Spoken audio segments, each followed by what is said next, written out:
Start. Welcome to the Everything Goes podcast with TAK, where sports get loud, the takes get hot, and nothing's off limits. From game day breakdowns to way too early predictions, we're bringing the energy every single episode. Buckle up, because over here, everything really does go. What is up, guys? Welcome back to the Everything Goes podcast with TAK. I didn't think we were going to go live for a second, I'll be honest. It just got spinning. He just cut off our whole conversation. I just kept seeing it say error, and I was like, well, I need to keep trying this. And then unfortunately, you guys were talking while I went. But welcome back, episode 223. We got plenty to talk about. We didn't get to talk about last week. If you missed last week's episode, we had Brian Dooley on. Yes. I think Chris missed a few minutes of that, but he almost missed entirely of it.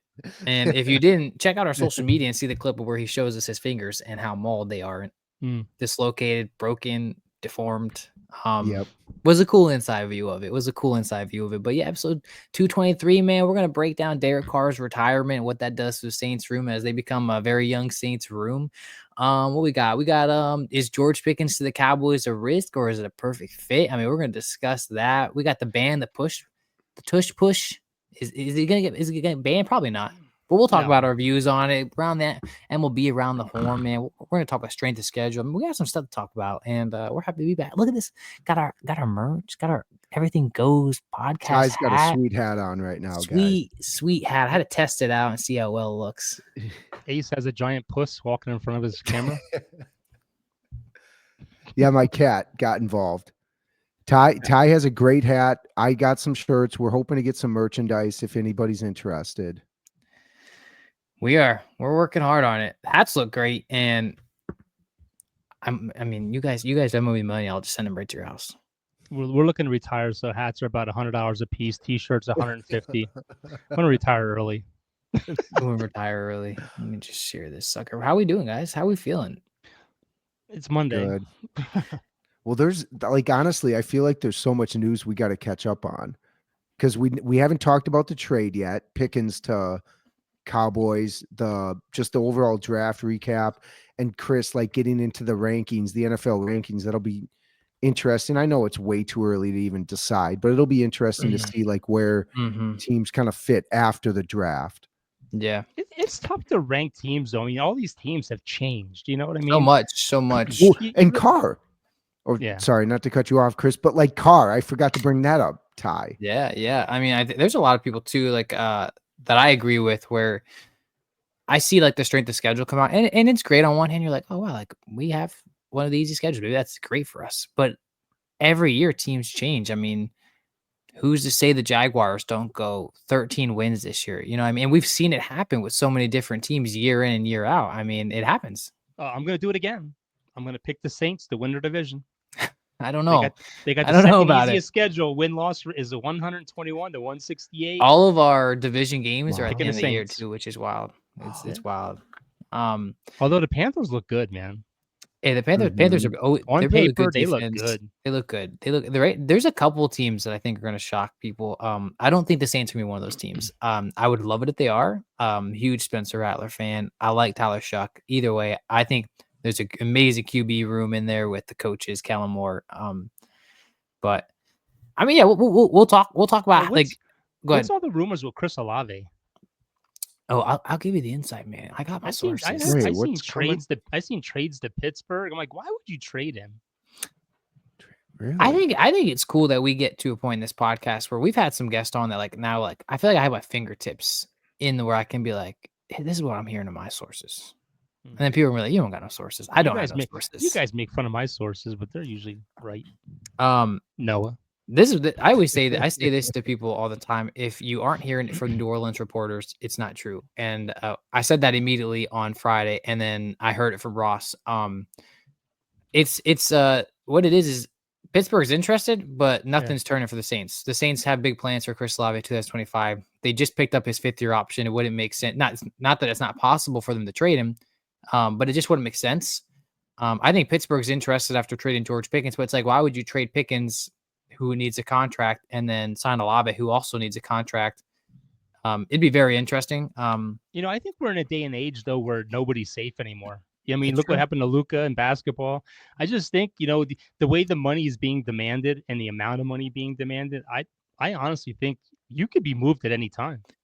I agree. Mhm. I don't think it would make sense for Pittsburgh. Olave, though, I mean, entering his fourth year, his first 2 years, 1,000 yards receiving. Last year got cut short because of his concussion injury. Was he coming off an ACL tear? No, concussions. He had 2 concussions last year, like really bad ones. Ooh. I think it'd be dumb for the Saints to trade him away. I mean, he's 20, 23, 24. He's still a building. Yeah. You know, especially Kellen Moore coming in with a young quarterback room. Like, it's still a big building block. So I just don't understand, like, why you would. It just wouldn't make sense to me. And that's what the Saints reporters are saying. It just doesn't make sense. There's no steam on it. It comes back, if you follow the source, it comes back to a guy that is a radio host for the Steelers. Got a text from one of his sources that just says Olave. That's all it said. There was nothing behind it. You remember that baseball player for the Yankees? Yeah. We always wanted him to come up. Was it Shane Spencer? I forget his name. Remember, he always had concussions. God, I can't think. He played outfield. He had a real fast. Clint Frazier. Man, remember him? Yeah, he was good. And then his career ended fast because of concussions. Potential was kind of wacky, and then he. Yeah, man. I just wouldn't. I don't understand it. I don't think there's much in there. What did you guys think about, before I get into my opinion? I mean, like, I know exactly where I was. I was looking at baby's clothes, and I just get the text message. Oh my gosh, Ty, Derek Carr. I don't think anybody saw it coming. New Orleans Saints reporters didn't see it coming. Everyone's trying to figure out how they're going to get over the cap. How are they going to make this work? Because there was bad blood already. I think it's good. It's really good. You think it's good? I do. I mean, you're getting out of a heavily paid contract for someone who's not a proven winner, and now you get to see what your 2 young guys have for you. Yeah. Yeah. Yep. Yeah. I can't wait to get out of Dak's contract. Yeah. I think. Well, I think Dak's a better quarterback, but he has more wins. 7 major injuries. Oh, gee, 7? Oh. 7 major injuries. And you know what? He's great. He's great in the regular season. But look at his playoff record: 2-5. Derek Carr. I was grocery shopping, Ty. I think grocery shopping. Brittany to that point. So like it was weird because same thing. I'm like, what? How did this come? But the whole thing about the shoulder and likely missing the entire season, I guess it was. So here's another thing I heard. It happened outside of the facility. Like, it was not right. I swear that's I heard not that what on I the radio. that's not what I heard. Okay. Because that's interesting, because I heard on Ross Tucker's podcast mentioned that it was outside the facility, number one, which is why he accepted like 10 minutes. Whatever. I want to hear your opinion, Ty, with it. I think the Derek Carr situation will go down in Saints history as one of the worst free agent signings. I think there was a lot of hype around it, and to this point, I still feel bad, even though, like, he's retiring. Like, I feel like there was a lot of hype. Bleacher Report and ESPN post this huge thing about him, like all these stats, and he's a quarterback that is statistically full, if that makes sense. Pro Bowl stats, but hasn't won one playoff game. Yeah. And that's the huge factor. You know what I mean? Like, you can have all these stats, you can have all these Pro Bowls, you can be a great guy, and he is a great guy, but you didn't win any playoff games, and there were high hopes coming into this.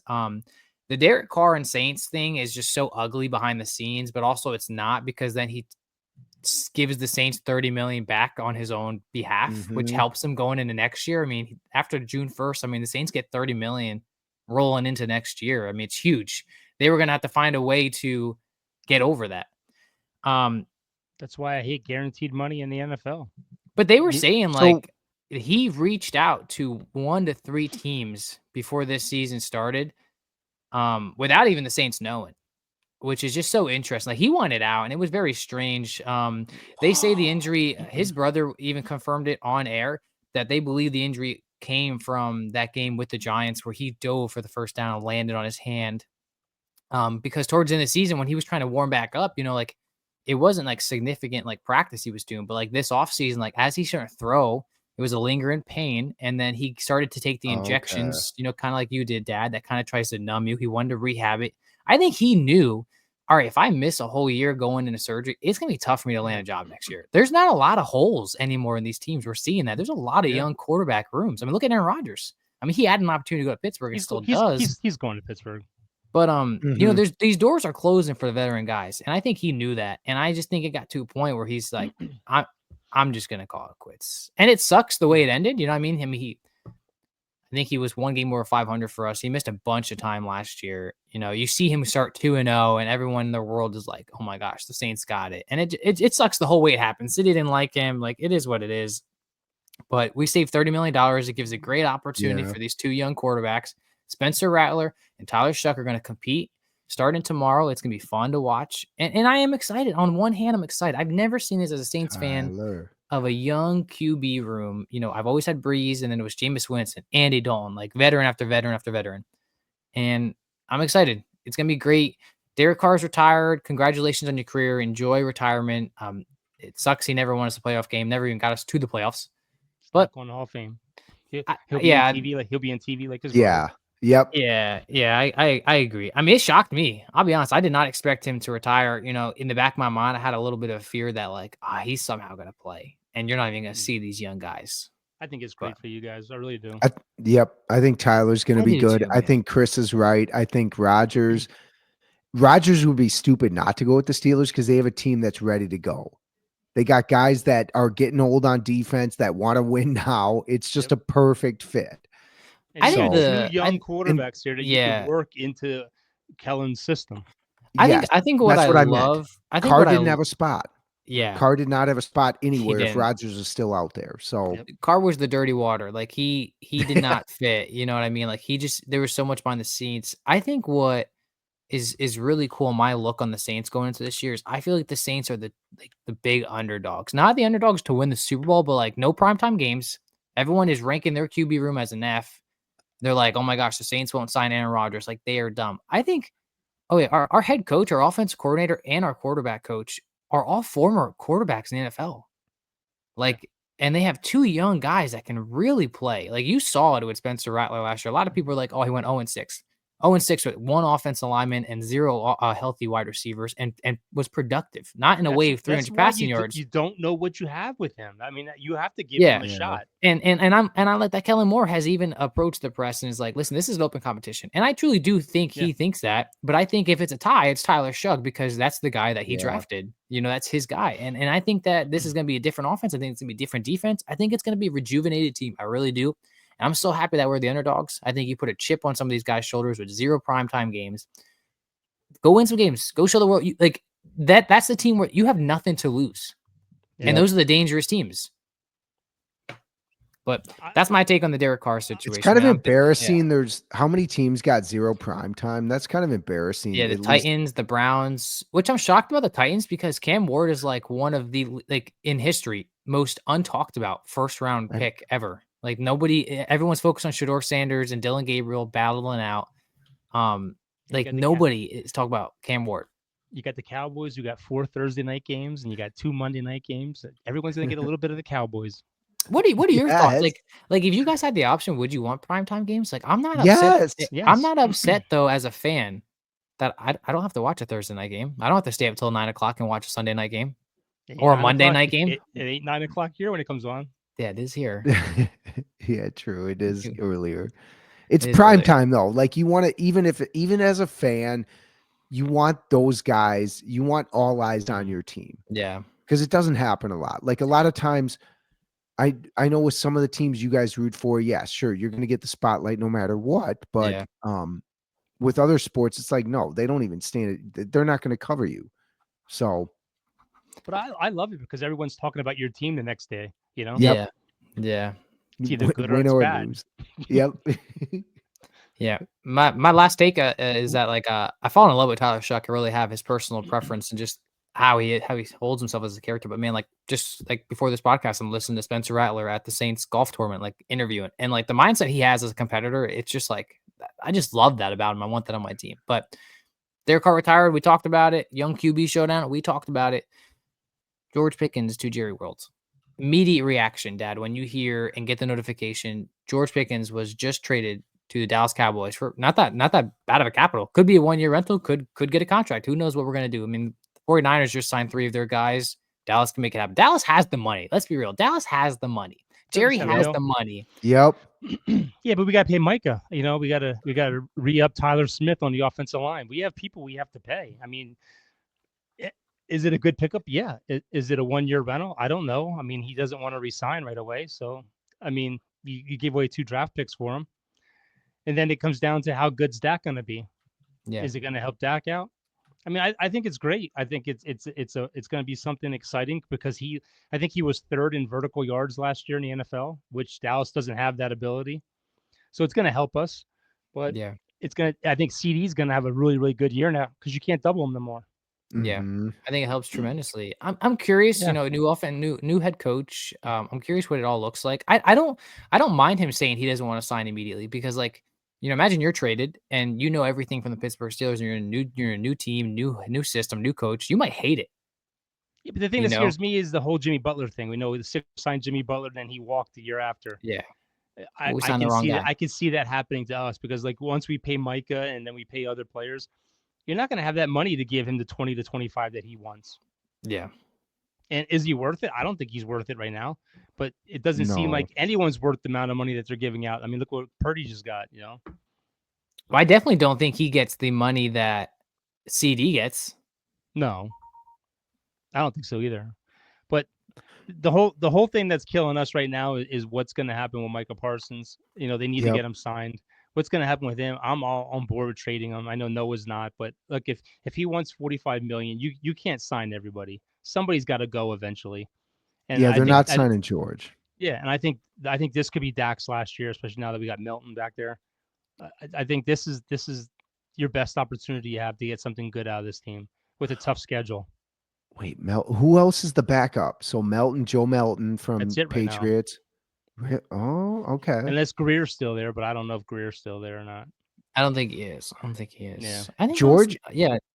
Pickens is gonna make some plays, and he should definitely help CD because with CD 1-on-1, that's as bad as JJ. Like those two are legit, both 1A and 1B, however you want to phrase it. So, but you know what I see though? I see Antonio Brown. I see Terrell Owens.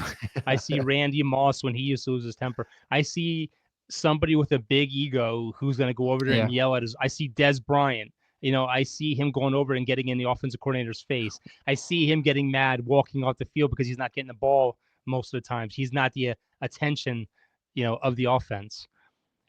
I hope it doesn't happen. No, I hope it's not like that. Just because he already knows he's the number 2 receiver. Like, no doubt, he's the number 2. So I hope he comes with that mindset. But you have CD coming out saying we're both number 1s. Oh, I didn't. Look, oh, everything is going to be great until we go on a losing streak. If we go on a losing streak, that's when stuff goes downhill fast. Yeah, I think he checks off all the boxes that you guys need. You guys were looking for a big threat that can spread the field and go downfield. And I think a lot of people think of Tyreek Hill when you think that, but he's a guy that's got speed. He's got a good vertical. But I think he checks all the boxes that Dallas needed to go with CD. But I agree with you that there is a risk to it. Like Tomlin does a great job at holding guys accountable. Like he was able to manage an Antonio Brown. He was able to manage George Pickens, different guys that were able to run through that system. So I think Dallas is going to be intriguing. But it's come out recently this last week that Tomlin is the one that won and Pickens gone. Really? Yeah. And he was asked that, and he didn't deny it. So, yeah. So that's my biggest problem is what kind of player are we going to get? We're going to get one that wants to really be out there and play and be motivated, or are we going to get someone that's going to cause problems in the locker room? And we can franchise tag him next year. So, I mean, we can get at least 2 years out of him if he doesn't resign. Yeah. Mm-hmm. Oh, you might end up doing what you do with T. Higgins and just delay it a year. Yeah. So I think it will work out for you guys. I think you guys needed another threat, and I really do think that it'll be good for CD because he won't get doubled as much. And you got that running back from Texas. Like I think you guys got some. Yeah. I'm curious to see how the head coach is as a head coach. Same thing like with Kellen Moore. Like you have a lot of new head coaches this year. How will they pan out? But I think it's a good move for you guys. I mean, what was it? 5th round pick, 4th round pick? What was it? What for? What a running back? Yeah. What? No, Pickens. for Pickens. Oh, we gave I think a 3rd and a 5th, and we got a 6th back. Yeah, that wasn't bad at all, man. That wasn't bad. So a 3rd rounder.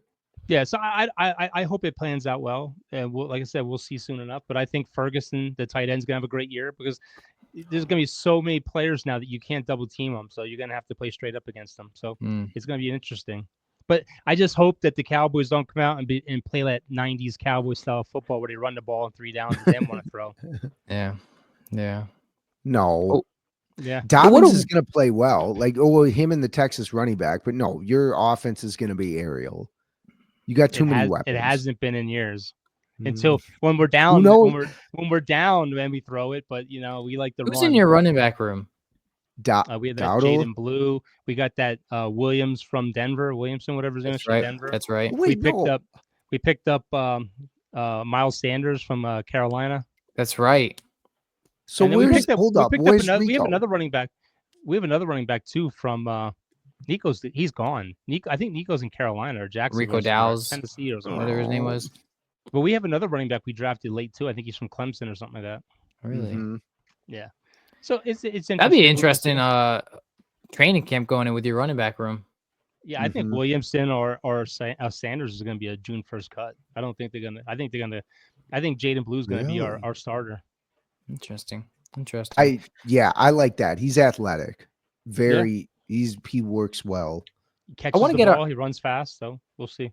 I want to get our thoughts on the tush push. Just right off the bat, what are your thoughts on the tush back? Take away the fact that we're going to talk about it possibly getting banned. Like as a play, what are your thoughts on it? If you get rid of that, then you have to get rid of running plays where the offensive line come up and push the running backs forward to get more yards. Yes. Yep. Yeah. So I think if you open up that can of worms, I think you're gonna be getting rid of a lot of things that they do. I agree with a lot of people where I feel like anyone could do it, so try it. If you can't do it, then don't cry. Yeah. I know a lot of Eagles fans use that as their defense. I saw a video the other day that is the only thing that I ever said, wow, that's actually a good point against tush push. I think it was 2013. They banned for field goals that linebackers would push somebody to break a hole almost so that someone come and block, right? And if you think about it, when Jalen Hurts grabs the ball, you have like 2 to 3 people pushing him. Yeah. Behind, yeah. So, I mean, if you're going to keep the tush push, then the field goal block situation shouldn't be banned. I mean, if you have one banned, then all of it should be banned. Like, you can't just pinpoint one and be like, well, you can only touch a player here and push him, but you can't do it anywhere else. Like you said, offensive linemen push running backs or wide receivers all the time. So, I mean, if you're going to ban something on the field goal side where you can't have defenders pushing each other to get through the hole, but you can allow an offensive player to do it. Like, it's either all got to be available or none of it. But the problem with the NFL is all the rules always benefit the freaking offense. They never do anything to benefit the defense at all. You can't line besides up overtime now. I love the overtime rule. Yeah, but you can't line up over the center. You can't push guys. You can't barely touch receivers anymore. It's just honestly, it just favors the offense. And like I said, if you get rid of the tush push, then every play that linemen run up and they push a freaking offensive player, they're gonna blow it dead right there and there. Yeah, but I mean, I'm not for it or against it. Like I've heard a lot of different arguments. I truly do agree where, like, don't cry if you can't do it. Like, learn how to do it. There's other rules I'm more interested in changing. Every freaking quarter, 2 minutes or less, stop the clock on first downs, get the ball spotted. Well, what was that, second and fourth quarter? Yeah, I mean, that's how it should be. Stop. Second and fourth. Set the ball and get going. I think college is a great just representation. I mean, you watch a college game, you see maybe 5 flags, unless it's targeting. Targeting is the only one that's very questionable at times. They should be targeted in the NFL. They should do that. They should. I mean, they let the wide receivers and cornerbacks get a little physical. I mean, you can't even barely do that in the NFL. Yeah. And one rule I would love to change, we've talked about this, is pass interference. It should not be the spot of the foul. I hate that rule. You could throw a 50-yard pass, and then all of a sudden you're in field goal range to win the game if there's pass PI. You know what I mean? But in college, it's like, what, 15 yards? I'd rather see that changed. I don't like the fact that they don't call offensive pass interference. I mean, you see receivers all the time extending their arms and pushing. And why don't they call offensive face mask? Why can a running back grab an offensive player by his face mask? And I would rather, I honestly think, like, as a receiver and a cornerback, I want more hand checking. Like, it's way too nitpicky where it's obvious. Let them hand check a lot more. I don't care about that so much. But yes, the face masking by the players, the pass interference, those to me are more important than the tush push. But you know what? But you can't. I agree with you though, Chris. You can't push somebody from behind. No. Like once you do that, it kind of negates. Yeah, because then other guys. The the NFL is getting like the NBA. Every time someone drives down the lane, they blow the whistle. Every Yep. time they throw the ball 40, 50 yards in the air, there's pass interference. Yeah, Yep. You can just see I it. would love to see the stat of a deep ball of 30 or more yards. What's the percentage of pass interference? Yeah. I mean, it's probably high. It's probably high. I mean, how Absolutely. easy, and you see how easy it is in MLB where like now they have like in the ear, like, hey, that wasn't a ball. Oh, Now, how really easy is it quick. for a ref to call a flag and they're discussing someone up top just immediately is like, hey, pick that flag up. That's clearly not pass interference. But they do that in college, which is Yeah. awesome. Well, the chain gang, they're getting rid of the chain gang, aren't they? They'll still be there, but I that- think they'll be going off the line now that they have like through their system. Yeah, I just think that NFL could be so much better if they would just listen to the fans and take some of our perspectives on things. It could be a lot better. Overtime could be better. Or have these refs go to the press after a game. Hey, what'd you see on that call? Please. You know what I like? I like when the UFL, is it the UFL? Yeah, UFL. When they have penalties, you hear what's going on upstairs and downstairs when they have like reviews and stuff. I love that. Bring that to the NFL. Like I don't want to take the human element out of it, right? Like I don't need every play to be reviewed, but I think some of these big plays, especially in the fourth quarter, should be like I don't think that they should be able to review something. See, this is where it gets tough. Unless it's drastically missed, like the Saints and Rams, right? Pass interference that was missed. But I don't think they should be able to call it out and be like, that's a flag, throw your flag. I think it should be like if it's missed, it's human error. I think if they throw a flag and it's clearly not, they should be able to ring down and be like, pick it up. You know what they do? They should give each coach, I don't know, 4 challenges every quarter. And if you get those challenges wrong, the other team gets 3 points. That's not even football at that point, though. So what? So what? Yeah, I don't know. I don't know if I want to see free points. I don't want free points on my coach can an error. Why not? No, then you have to really know if you want to challenge it or not. I would say like possession. Maybe you lose possession or something. I don't know if I can. Wild hot take for changing football. Yeah, I don't know if I can get points. Like some of these freaking rules are stupid. I mean, what's the difference? I mean, look at the freaking the overtime where you can go for like the different amount of points in the UFL and all of them. I mean, just make something more intriguing and make it better than what it is. Yeah. You know, just like you see defensive linemen now flopping, like they're being held every freaking snap. I mean, it's ridiculous. I mean, I don't know. I just think football could be so much better. Yeah, I agree. Maybe points is over exaggerating something, but I'm just saying you got to give, like, some of these calls are so bad. You got to give these coaches the ability to challenge these bad calls. Yeah, I agree.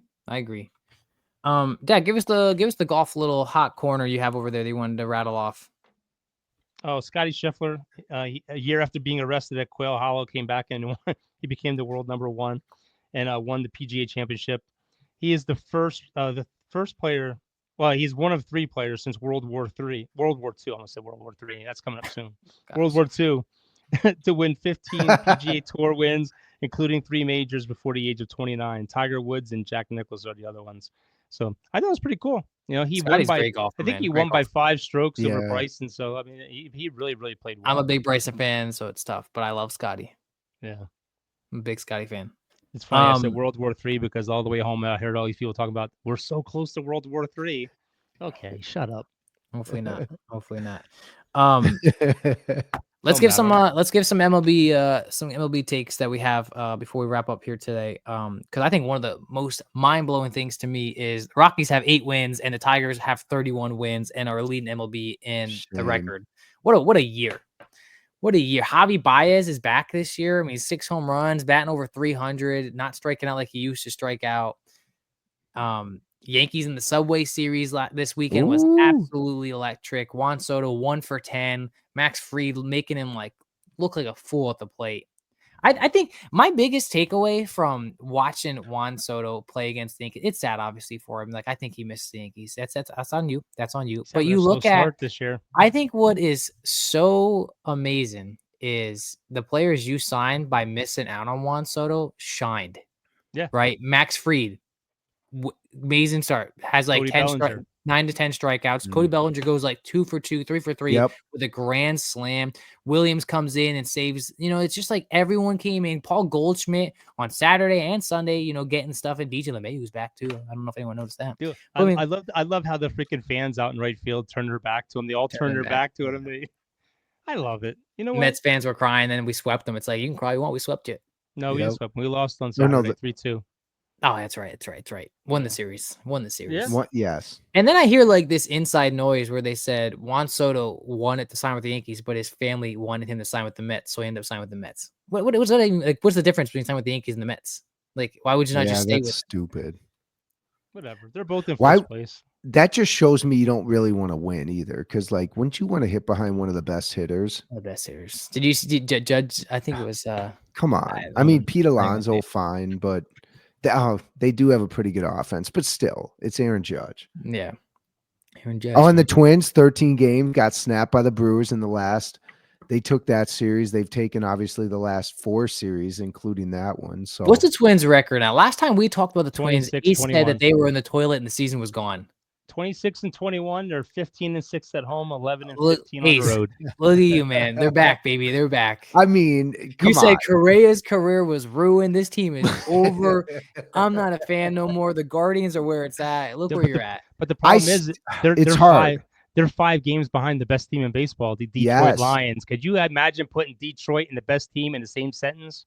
In one day, Ty, we went from 4th to 2nd because both the Royals and the Guardians lost, and it was that close at that point. And so, but Chris is right. We still haven't really gained ground on the Detroit Tigers, dude.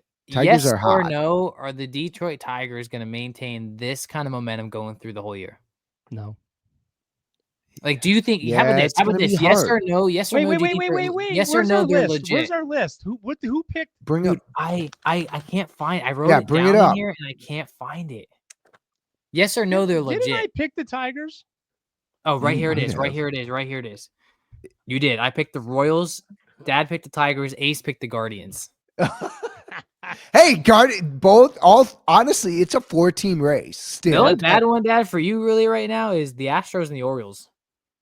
Wait, who picked the Orioles? You did. Yeah. Oh, okay. Yeah, that kind of they're cancels out. only 11 and a half out. That kind of cancels out. Hey, listen, I picked the Cubs. Me and Ace picked the Cubs, and the Cubs are looking good. Ooh. Dodgers, Dad, you picked the Padres. We picked the Dodgers. Feeling good. The Astros are 2.5 out. Padres and Dodgers though won it. Okay, Astros are still there. How are the Braves? Are they still sucking? No. Acuna's back, I think, or he's coming back. They're only 5 games out now. That's good. They're above 500. I mean, 24 and 23. They lost Max Fried too. Yeah. They lost the grade. You know why the Yankees are going to win it all this year? Because they got rid of their beard mandate. Like, they can all have some clean shaven beards, and it's just like, wait, really? Ace, have you been under a rock? I barely. How the hell did it? Oh. All these guys got beards, man. They have to be neat beards, though. They can't be like, foot long down to your chest. Okay. I really like that. Progressive. I just think it's amazing that we're still winning without Garrett Cole. Like, some of these guys have really stepped up. Weaver, oh my gosh. And in the closing role, his ERA last time I checked is under 0.5.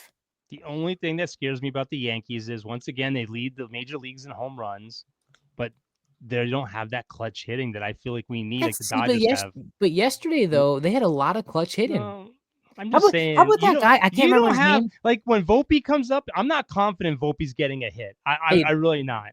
They had that kid come off the bench yesterday. I don't know his name. I don't even know who he is. I never saw him before. He comes off the bench. He's a lefty, and he's facing that guy that's throwing like 100. And he keeps fouling off. And every time he fouls off, he goes to the guy's like, he's fixing something. He's like, come on, let's go. He fouls another one off, and then he gets on base. Yeah. And I'm just like, dude, who is this guy? The problem with the Yankees is, once you get to their top 4 hitters, you don't know what you're getting. Wells, I mean, he either hits a home run, strikes out, or does nothing. Volpe, he's not clutch, man. He's not like Lindor or somebody like that. Volpe is young and still has a lot of talent. But I'm saying these are the things that you need when you get to the playoffs and you go for that World Series run. You need these guys that you can go up and say, I know what I got in them. I know what I'm going to get. Hey, yes or no? I know we got Giants fans here. I've been hearing a lot of rumbling. Giants fans believe that this is the year for them. as far as the San Francisco Giants. No. I mean, I'm feeling like they're just in the trash, kind of trash. No, they're 28-19. I mean, they're the only team this past week that was above 500 in that division. I mean, the Dodgers were 4-10. The Padres were 4-6. The Diamondbacks were okay. I mean, the Rockies suck, but the Giants were 5-5 in their last 10. So, I don't know, man. They gotta be better. That's a tough division, man. Yeah, I can't. I mean, one game separates the top 3 teams in that division. So the Giants are right up there too. Giants, Padres, and Dodgers are all just one game apart. I don't see. I mean, how are you going to unseat? Typical Giants, man. They're not. Yeah, how do you unseat? How do you unseat the Dodgers? No, it just. And plus, they got Kershaw back. I mean, they're loaded. Wow. They're loaded. My buddy Matt's a Giants fan, and he's just in the comments on Instagram saying how much he can't stand his team and how they're just gonna blow it. They're just gonna blow it. It's a tough division. Let's put it that way. But I think that those are probably 3 of the top 5 teams in the National League. Yeah. Listen, man, baseball's been electric in my opinion this year. I just can't watch this. I can't watch. Really, I coached it. And it's so boring. That's how I am sometimes. But lately, like a series like the Subway Series is a series like I gotta tune in. Like there's a lot of drama. I watched Soto 2 of the games. Soto coming back. But I agree. Like they're playing like a random team. Like I'm like I'll watch the highlights. I thought Indy 500 qualifying was more exciting than the Subway Series. Come on, man. I mean, some rookie from Israel won the pole. Shout out! Yeah, he got God all over him. Yeah, but honestly, yeah. I mean, I coached baseball a long time, and I can't watch it till October. October's magical, man. I'm kind of with you, Chris. I think the season's too long. It's just these games don't mean nothing right now. The COVID year was the best. 80 games. It was a race to 80 games. It is a lot of games. I mean, like we talked about it. We talked about it before. Like, imagine they played like 1 to 3 games a week. How much people be watching it? Because I mean, you think about it. Even if you go to a baseball game, how much are you actually watching? I mean, you're looking around at everything. I think that's different though. Like going to a baseball game is so fun though. Like there's a lot of people that would rather go to a baseball game than actually watch it from home. You know, like the Iron Pigs. Like we had the Iron Pigs right there. Like that was a great time. Yeah, but isn't that Savannah Bananas? Aren't they going to scrimmage an MLB team or something like that next year? I saw a fake rumor of them coming into MLB. I was like, "What, dude? They're selling out left and right, man. Like they're insane. Yeah, like, they're killing it. They are killing it."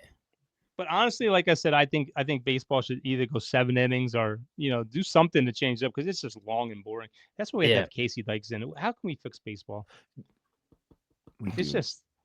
I think limit it. Have it 4 times a week or 3. Like limit it. That like rather than what is it like almost every day besides travel day. Chris, I thought you brought up a good point.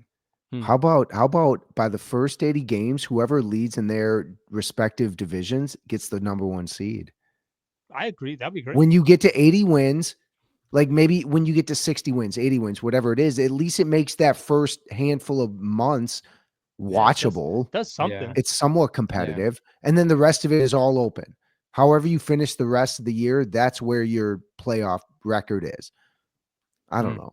Like I like the World Baseball Classic. I mean, that's entertaining. Oh, I love that. We're building a good roster. Yes. Too. I just for some reason, man, I just cannot get it. Even the Yankees. I mean, I watch them a little bit, but I can't sit there and just watch 3 hours of baseball. I've been there though. Like this year, I've been starting to watch the game for the past 3 years, man.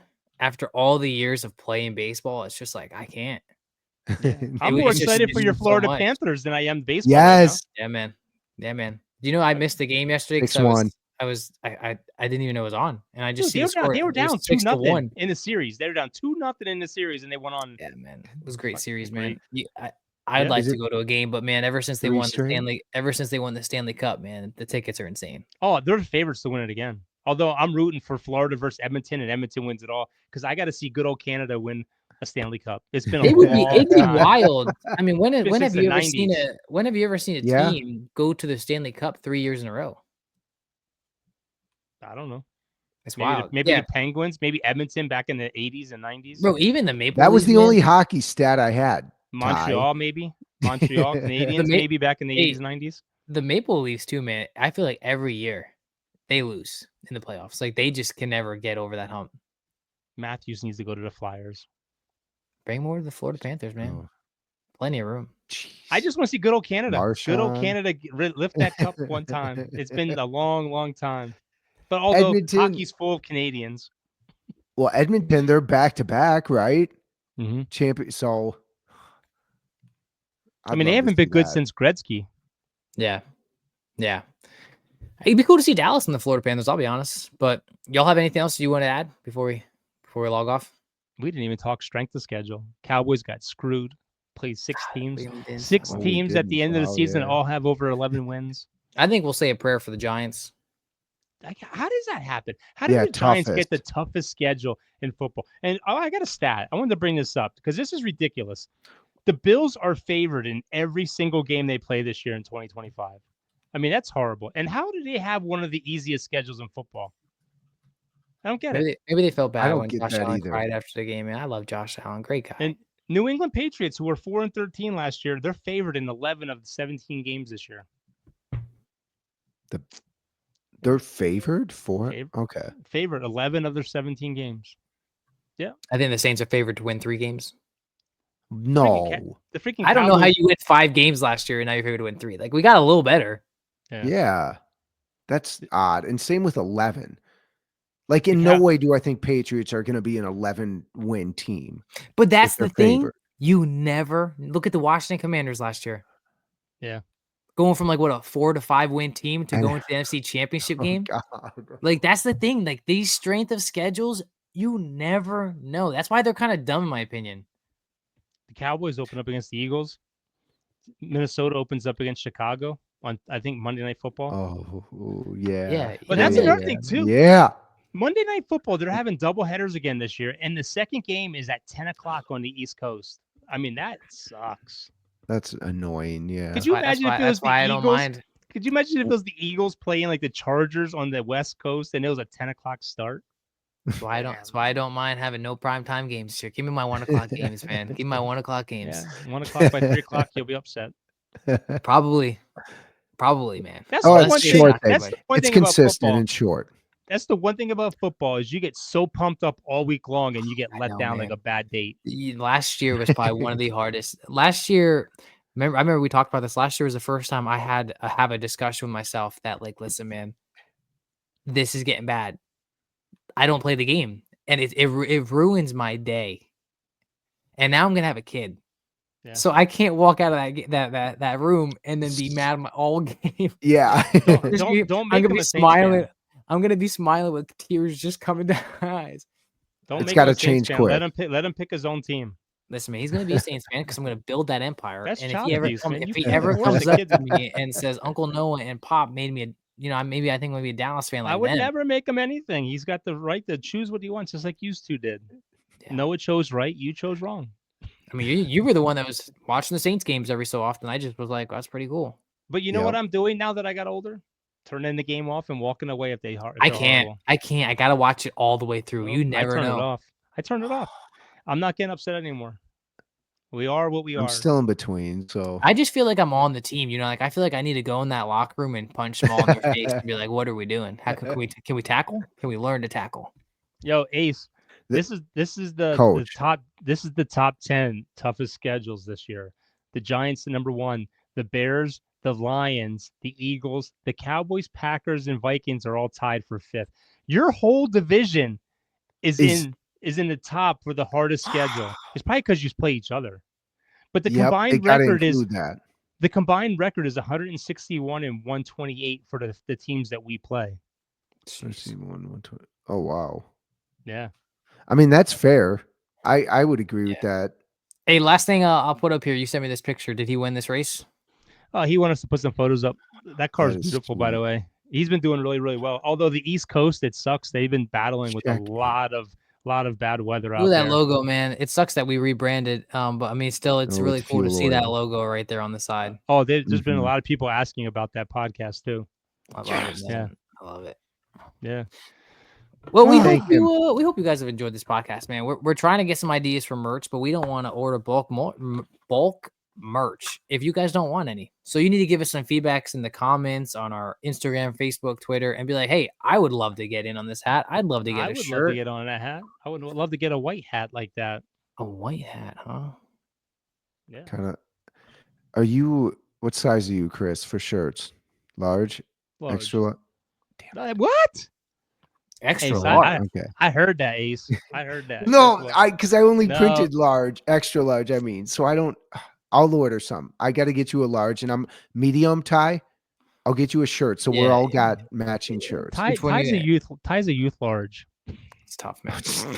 He's gonna be sharing clothes with his son at the age of 6 months. Tough, the construction's gonna do me right, man. Come on now. Well, that's all we have for you guys today. As I'm getting bullied, if I had a bully box, I'd put his name in it, but I don't have one of those. We hope you guys enjoy. Someone just said, "Love that hat, Ty." Yeah, I know who it is. Show the love on Instagram, Facebook, Twitter. Man, we go live once a week, and we have some great guests coming on. We do.